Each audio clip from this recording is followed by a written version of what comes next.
नमस्ते सब लोग, कंसल्टिंग जो में आपका स्वागत है। आज हम मशीन लर्निंग में पाइथन के साथ multi output random forest model बनाने और प्रशिक्षित करने पर चर्चा करेंगे। हम विशेष रूप से दो लक्ष्यों के साथ हाउसिंग डेटा की भविष्यवाणी करेंगे। कुछ विशेषताओं के आधार पर घर की कीमत का अनुमान लगाना और फिर इसे उल्टा करके एक घर की वर्क फुटेज में कीमत के आधार पर बिस्तर और स्नान जैसे सुविधाओं का अनुमान लगाना। हम इन अनुमानित मूल्यों में विश्वास अंतराल जोड़ने का तरीका भी देखेंगे। आइए शुरू करते हैं। हम एक मॉडल बनाकर शुरुआत करेंगे जो अनुमान लगाता है कि किसी घर में कितने बेड और बाथ हो सकते हैं उसके वर्ग फुट में मूल्य के आधार पर। पहले हम अपने आवास डेटा को एक CSV फाइल से लोड करते हैं, फिर डेटा की सफाई करते हैं। उदाहरण के लिए हम सुनिश्चित करते हैं कि मूल्य जैसी कॉलम सही प्रारूप में है। किसी भी डॉलर साइन को हटाकर और मॉडल को आसान बनाने के लिए उन्हें हजारों में स्केल करते हैं। एक बार जब हमारा डेटा तैयार हो जाता है तो हम परिभाषित करेंगे कि कौन से कॉलम विशेषताएं हैं और कौन से लक्षित। इस मॉडल के लिए विशेषताएं कीमत और वर्ग फुटेज होंगी और हमारे लक्षित बिस्तर और स्नानघर होंगे। इसके बाद हम डेटा को प्रशिक्षण और परीक्षण सेटों में विभाजित करते हैं। प्रशिक्षण से पहले हमारी फीचर डेटा को मानकीकृत करना आवश्यक है। स्केलिंग यह सुनिश्चित करता है कि सभी इनपुट विशेषताएं एक ही स्तर पर हों, जो विशेष रूप से महत्वपूर्ण है जब हम विभिन्न डेटा प्रकारों जैसे कीमतें और वर्ग फुटेज को मिलाते हैं। एक बार डेटा को स्केल कर लेने के बाद हम अपने multi output random forest model को प्रशिक्षित करते हैं। इससे हम एक सेट फीचर से बिस्तरों और स्नानगृहों दोनों के लिए कई आउटपुट का अनुमान लगा सकते हैं।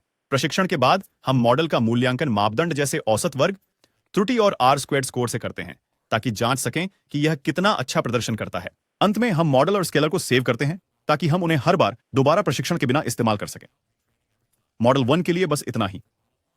अब आइए चीजों को उल्टा करें। हमारा अगला मॉडल बिस्तरों की संख्या, स्नानगृहों और वर्ग फुटेज के आधार पर घर की कीमत की भविष्यवाणी करेगा। सेटअप प्रक्रिया मॉडल 1 के जैसी ही है। हम बिस्तरों की संख्या, बाथरूम और वर्ग फुटेज को विशेषताओं के रूप में चुनते हैं और घर की कीमत को अपने लक्ष्य के रूप में। फिर हम विभाजन, स्केलिंग और एक रैंडम फॉरेस्ट मॉडल को प्रशिक्षण के चरणों को दोहराते हैं। प्रशिक्षण के बाद हम मॉडल की सटीकता की जांच के लिए इसका मूल्यांकन माध्यम वर्ग, त्रुटि और R² स्कोर से करते हैं। एक बार जब हम संतुष्ट हो जाते हैं तो हम इस मॉडल को स्केलर में भी सहेजते हैं।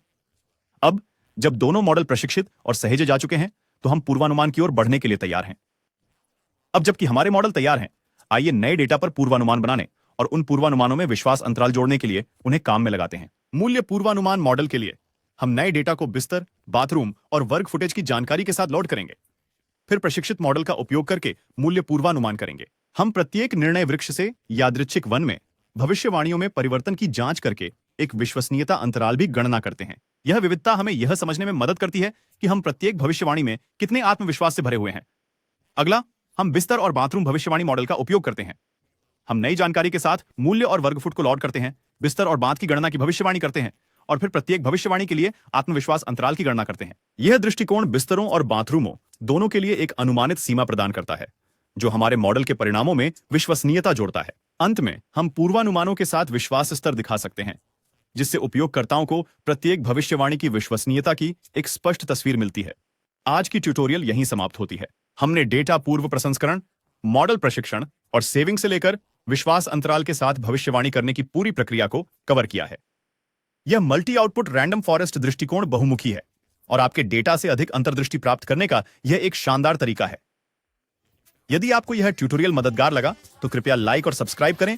अधिक सामग्री के लिए और अतिरिक्त संसाधनों के लिए consultingjoe.com पर जाइए। देखने के लिए धन्यवाद और हैप्पी कोडिंग।